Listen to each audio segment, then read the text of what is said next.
जय जगन्नाथ। जय जगन्नाथ। जय श्री राम। जय श्री राम। बालंगीरा अधिष्ठात्री देवी मां पाटनेश्वरी नगो मोर कोटि कोटि जुहार। मां समलेश्वरी, मां सुरेश्वरी और मां लंकेश्वरी के चरणों में कोटि कोटि प्रणाम। इतनी विशाल संख्या में यहां आप आए हैं, विशेष रूप से माताएं बहनें आई हैं। ये देख करके और जहां जहां मैं उड़ीसा में गया हूं, मैं साफ कह सकता हूं कि उड़ीसा में बीजेडी सरकार की विदाई का काउंटडाउन शुरू हो चुका है।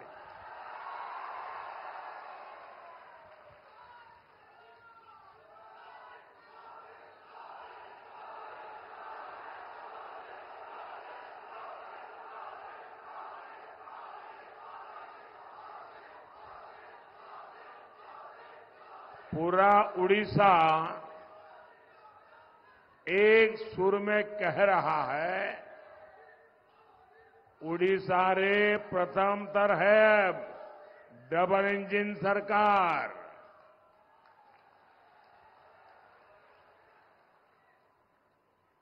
उड़ीसा में पहली बार डबल इंजन सरकार।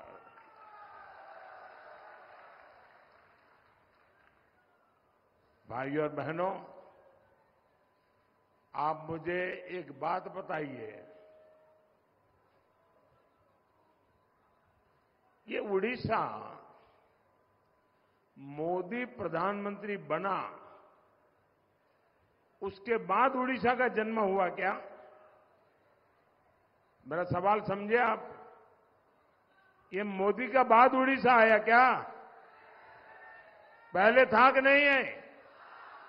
हजारों साल से था कि नहीं? ओडिया भूमि, ओडिया संस्कृति हजारों साल पुरानी है कि नहीं है? लेकिन कांग्रेस ने सिर्फ यहां की गरीबी की तस्वीरें ही दुनिया को दिखाई। बीजेडी वालों ने भी न तो गरीबी दूर करने के लिए कुछ किया और न ही कांग्रेस के प्रयासों को रोकने की हिम्मत दिखाई।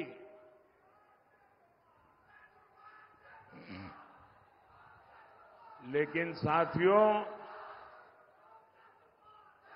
भगवान जगन्नाथ का ये बेटा, आपका ये बेटा ओडिशा की गौरवमयी धरोहर को मां भारती का सर्वश्रेष्ठ आभूषण मानता है।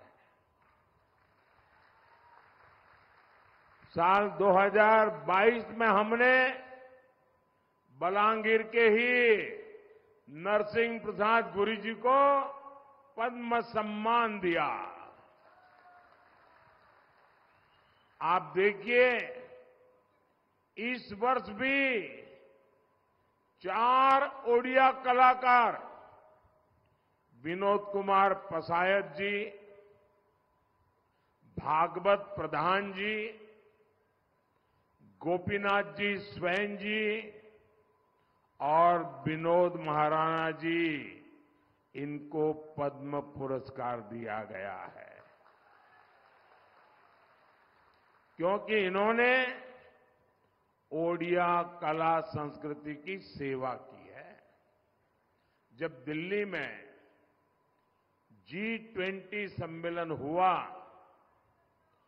पूरी दुनिया के बड़े बड़े नेता आए तो मैंने वहां कोणार्क सूर्य मंदिर के चक्र के सामने खड़े रहकर उनकी तस्वीर खिंचवाई।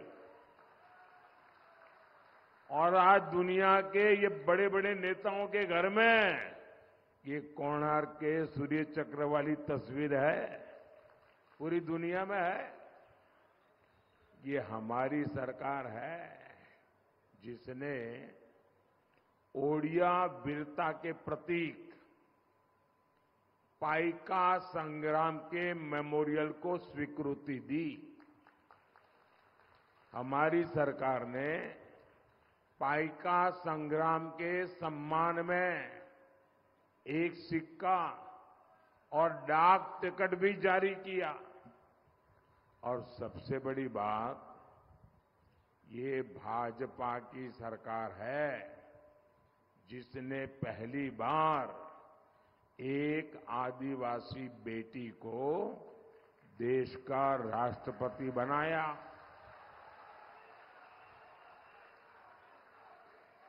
आज ओडिशा की बेटी देश की तीनों सेनाओं को कमांड करती है। आज ओडिशा की बेटी राष्ट्र का गौरव है। आज ओडिशा की बेटी राष्ट्र को दिशा दे रही है। ये ओडिशा का गौरव हमारे लिए है। मुझे बताइए, जब ओडिशा की बेटी इतने ऊंचे पद पर पहुंची तो आपको गर्व होता है कि नहीं होता है? आप बताइए, आपको गर्व होता है कि नहीं होता है? आपको गर्व होता है कि नहीं गर्व होता है? उड़ीसा का सम्मान बढ़ा कि नहीं बढ़ा? माताओं बहनों का सम्मान बढ़ा कि नहीं बढ़ा?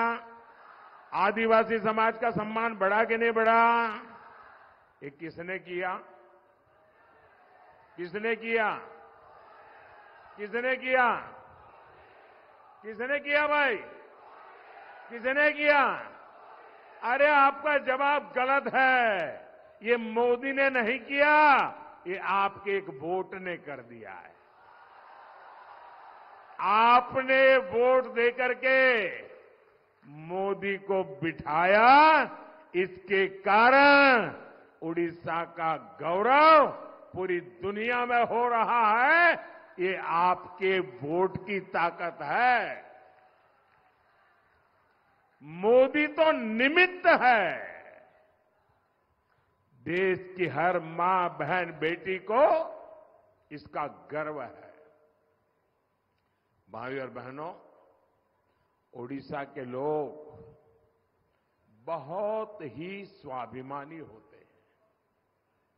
वो कभी अन्याय के सामने झुकते नहीं हैं।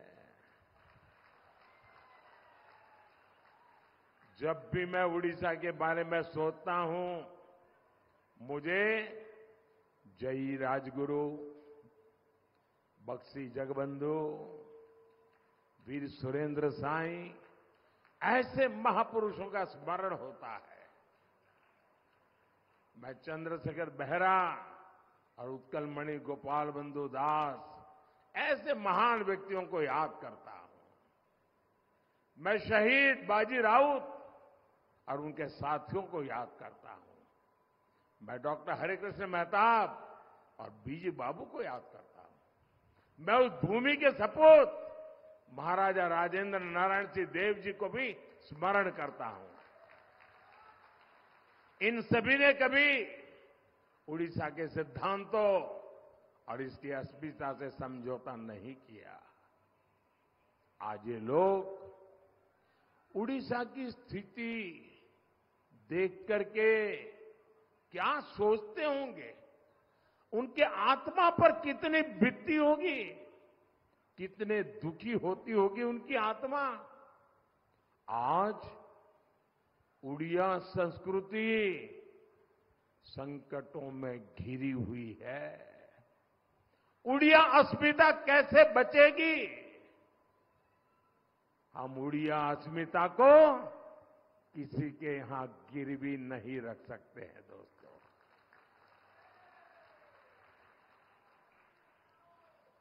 और इसलिए बीजेपी ने ठान लिया है कि वो उड़ीसा को इन संकटों से निकाल करके ही रहेगी। और भाइयों बहनों, आपको डायरी रखते हैं तो लिख लीजिए। आप लिख लीजिए 4 जून ये बीजेडी सरकार की एक्सपायरी डेट है।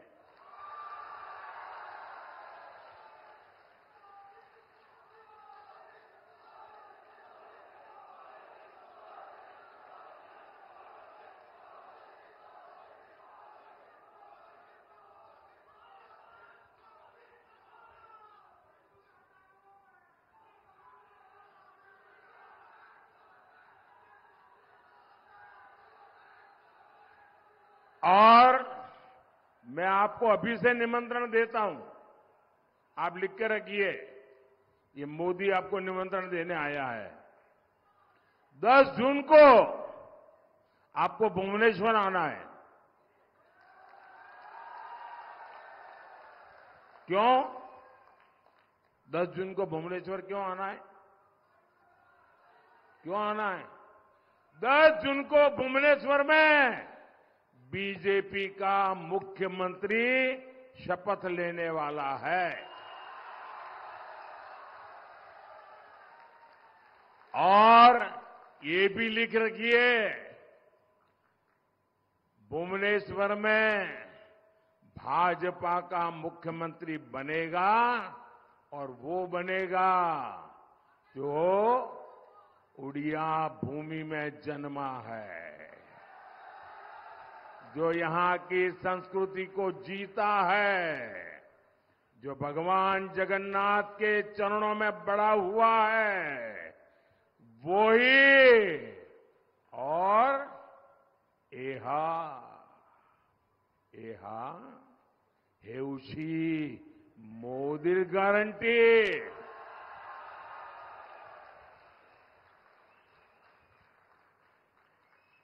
भाइयों और बहनों, ये उड़ीसा राज्य अमीर राज्य है। हिंदुस्तान के सबसे अमीर राज्यों में एक नाम उड़ीसा का है। लेकिन हिंदुस्तान के सबसे ज्यादा गरीबों का अगर कहीं रहना होता है तो उड़ीसा में होता है। यहां की जनता गरीबी से जूझ रही है। इतना धनवान प्रदेश, लोग गरीब क्यों है? 50 साल आपके बर्बाद हो चुके, 50 साल। अब उड़ीसा को बचाना है कि नहीं बचाना है? उड़ीसा की अस्मिता बचानी है कि नहीं बचानी है? उड़ीसा के बच्चों का भविष्य बचाना है कि नहीं बचाना है? और इसलिए मैं आज उड़ीसा के लिए आपसे आशीर्वाद मांगने आया हूं। भाइयों बहनों, आप मुझे पूरी ताकत से बताइए, ये हमारे उड़ीसा की ये बर्बादी हुई, इतनी संपदा, प्राकृतिक संपदा का भव्य खजाना है यहां, लेकिन यहां बर्बादी ही बर्बादी है। इसका गुनहगार कौन है? इसका गुनहगार कौन है? इसका गुनहगार कौन है? अब उनको विदाई देनी चाहिए कि नहीं देनी चाहिए? और अब तो आपके इलाके में मुख्यमंत्री आए चुनाव लड़ने के लिए, जरा गाजे बाजे के साथ विदाई कर दो भाई। अच्छा, एक काम करना, अगर यहां आपके मुख्यमंत्री जो यहां से चुनाव लड़ने वाले हैं ना, और हमारे यादव जी उनके खिलाफ लड़ रहे हैं, शेर लड़ रहा है, शेर।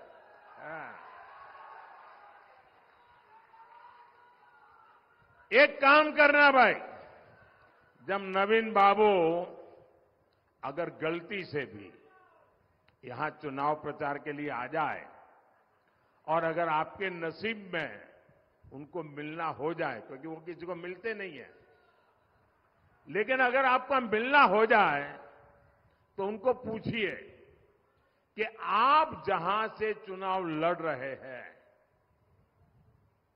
कांतरबाजी ने, हाँ?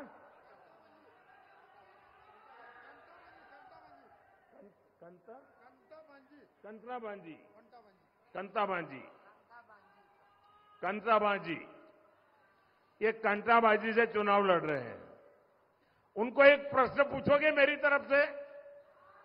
पूछोगे?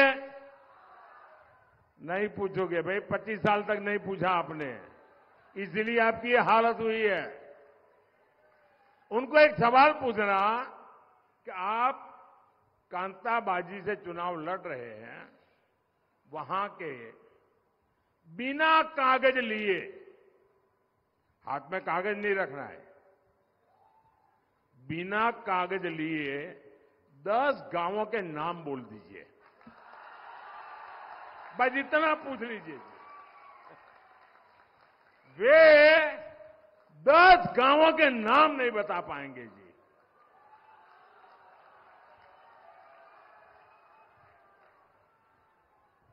इतने साल मुख्यमंत्री रहे हैं और जहां चुनाव लड़ने आए हैं वहां के 10 गांवों के नाम बिना कागज बोल दें।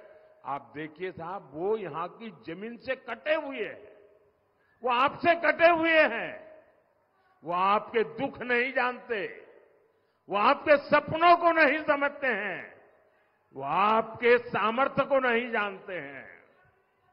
भाइयों बहनों,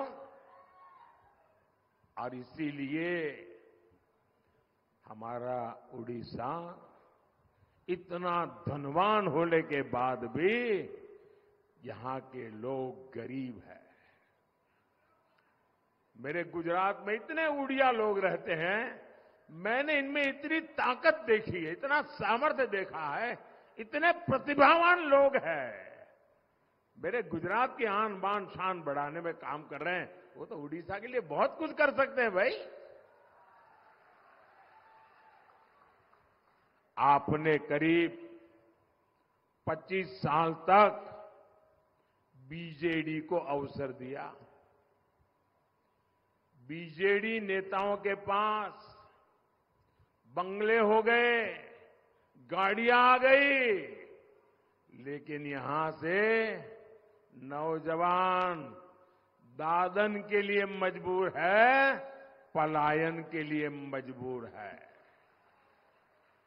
आप मुझे बताइए साथियों, पलायन की ये परंपरा, ये मजबूरी समाप्त होनी चाहिए कि नहीं? समाप्त होनी चाहिए कि नहीं? ये कौन करेगा? कौन करेगा? कौन करेगा? कौन करेगा? आप करेंगे पक्का? आपका वोट करेगा कमल को, असेंबली में भी कमल को, पार्लियामेंट में भी कमल का बटन दबाइए, समस्याओं का जाना शुरू हो जाएगा। यहां से हमारी साथी बहन संगीता कुमारी सिंहदेव जी लोकसभा का चुनाव लड़ रही है और विधानसभा के हमारे कई विधायक साथी चुनाव लड़ रहे हैं। मैं इन सबसे आग्रह करूंगा, जरा जो कैंडिडेट है वो आगे आ जाए। ये हमारे मजबूत साथी हैं जो आपकी समस्याओं को दूर करने वाले हैं। मैं 1 मिनट उनको पास जाके आता हूं।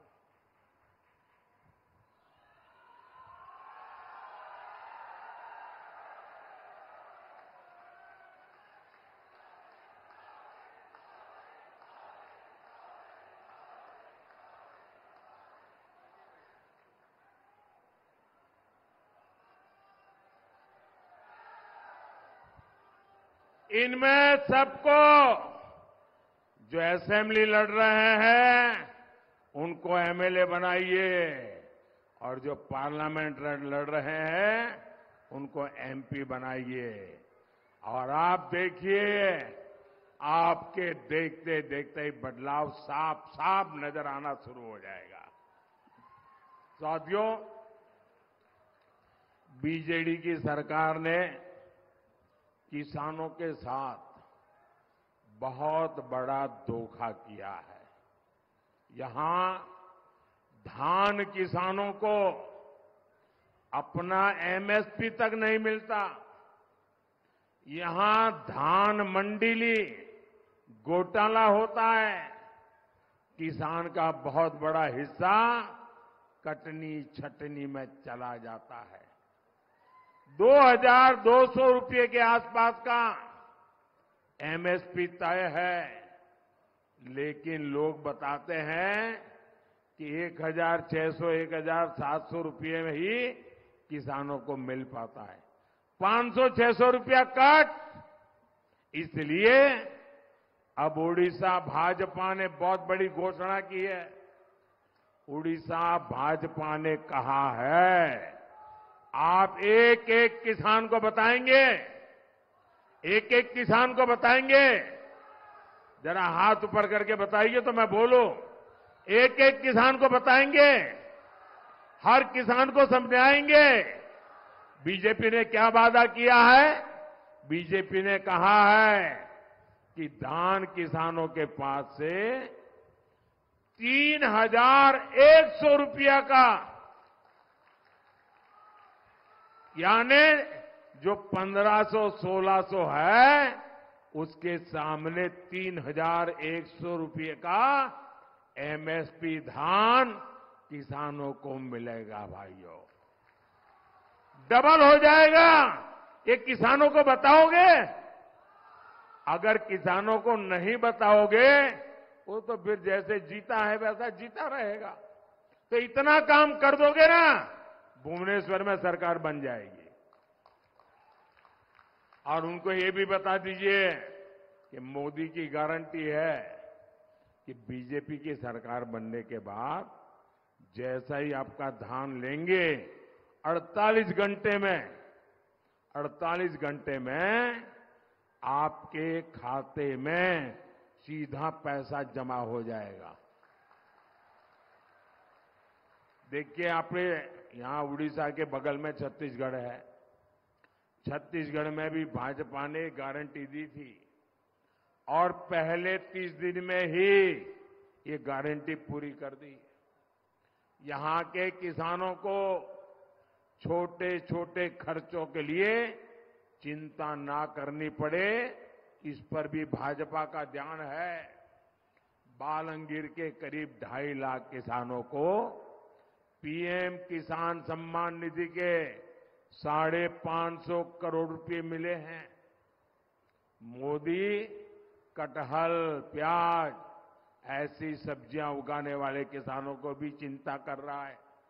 हम पूरे देश में प्याज जैसी सब्जियों के लिए कोल्ड स्टोरेज के क्लस्टर बनाने जा रहे हैं।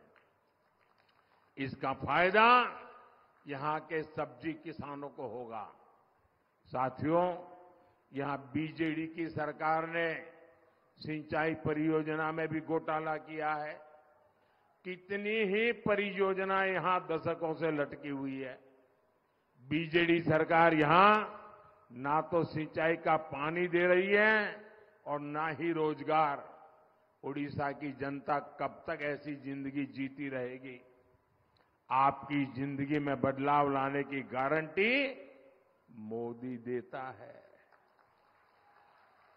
हम सिंचाई का पानी भी देंगे, हम रोजगार के अवसर भी देंगे। यहां के कपास किसानों की मुश्किलें कम करने के लिए भी भाजपा सरकार पूरा प्रयास करेगी।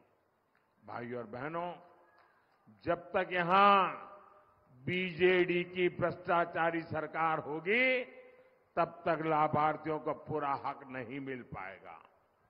एक परिवार को जो कुछ चाहिए वो मोदी उपलब्ध कराने में जुटा है। पक्का घर, शौचालय, बिजली, गैस का सिलेंडर, नल से जल और ये मोदी की योजना है। अब मुफ्त चावल भी दिया जा रहा है। बालांगीर में करीब 2 लाख परिवार ऐसे हैं जिनको पक्के घर, मुफ्त बिजली कनेक्शन और नल कनेक्शन मिले हैं।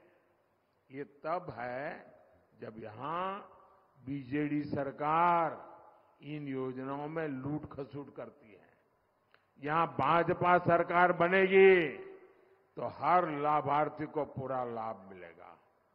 साथियों, भाजपा सरकार के प्रयासों से पिछले 10 साल में 10 करोड़ बहनें, यह आंकड़ा बहुत बड़ा है, 10 करोड़ बहनें स्वयं सहायता समूहों से जुड़ी है। मोदी ने इन समूहों से जुड़ी 3 करोड़ बहनों को, मेरी माताएं बहनें यहां बैठी है, मोदी का लक्ष्य है मुझे तीसरी बार सरकार बनाने के बाद 3 करोड़ महिलाओं को लखपति दीदी बनाना है। इस देश में गांव में 3 करोड़ लखपति दीदी बन जाए ना तो पूरी इकोनॉमी बदल जाएगी। भाइयों बहनों, ये काम करना है। भाजपा सरकार होम स्टे के निर्माण के लिए भी, क्योंकि उड़ीसा में टूरिज्म की बहुत संभावना है, होम स्टे टूरिज्म के लिए बहुत उपयोगी बिजनेस हो गया है। जो बहनें होम स्टे की व्यवस्था खड़ी करना चाहते हैं, ऐसी महिलाओं को भाजपा सरकार मदद करने को तैयार है। ओडिशा भाजपा ने यहां की बहनों के लिए सुभद्रा योजना बनाने की भी घोषणा की है। महिलाओं को इससे बहुत मदद मिलेगी। ये योजना उनका बड़ा संबल बनेगी। महाप्रभु जगन्नाथ के आशीर्वाद से ये गारंटी भी पूरी की जाएगी। मोदी सरकार पहले ही माता बहनों के लिए पोषण अभियान चला रही है। गर्भावस्था के दौरान हर बैंक के खाते में, हर बहन के खाते में मैं दिल्ली से 6,000 रुपया भेजता हूं, लेकिन ये पैसे उड़ीसा की मेरी बहनों को मिल नहीं पाते, क्योंकि उड़ीसा सरकार ने यहां इस योजना पर रोक लगा रखी है। बताओ, अब गरीब माताओं बहनों की सेवा भी न करने दे, ऐसी सरकार की कोई जरूरत है क्या? यहां की सरकार को आपकी कोई परवाह नहीं है। ऐसी सरकार को जाना चाहिए कि नहीं जाना चाहिए? सबके सब बताओ तो पता चलेगा मुझे। ऐसी सरकार जानी चाहिए, ऐसी सरकार जानी चाहिए, ऐसी सरकार जानी चाहिए। साथियों, यहां उड़ीसा में डबल इंजन की सरकार पक्की है, लेकिन इसके लिए लोकसभा हो या विधानसभा, आपका एक एक वोट कमल के निशान पर भाजपा को मिलना चाहिए। आपका हर वोट, जब आप इनको वोट देंगे ना, एमएलए को वोट देंगे, एमपी को वोट देंगे, कमल पे बटन दबाएंगे ना, तो वोट सीधा सीधा मोदी के खाते में जमा हो जाएगा और वो मोदी की ताकत बढ़ा देगा, मोदी को मजबूत करेगा। तो आप कमल को वोट करेंगे, ज्यादा से ज्यादा मतदान कराएंगे, घर घर जाएंगे, सुबह 10 बजे के पहले मतदान हो जाएगा। पहले मतदान फिर जलपान, ये मंत्र काम करेगा। जब तक मतदान नहीं करेंगे, जलपान नहीं करेंगे, ये संकल्प ले सकते हैं। अच्छा, मेरा एक काम करेंगे? क्यों भाई, चुनाव में तो सब हु कर रहे हो। मोदी जब कह रहा है मेरा काम करोगे तो चुप हो गए। अच्छा, मेरा काम करोगे? जरा दोनों हाथ ऊपर करके बताओ, करोगे? जरा दोनों हाथ ऊपर करके बताइए, करोगे? पक्का करोगे?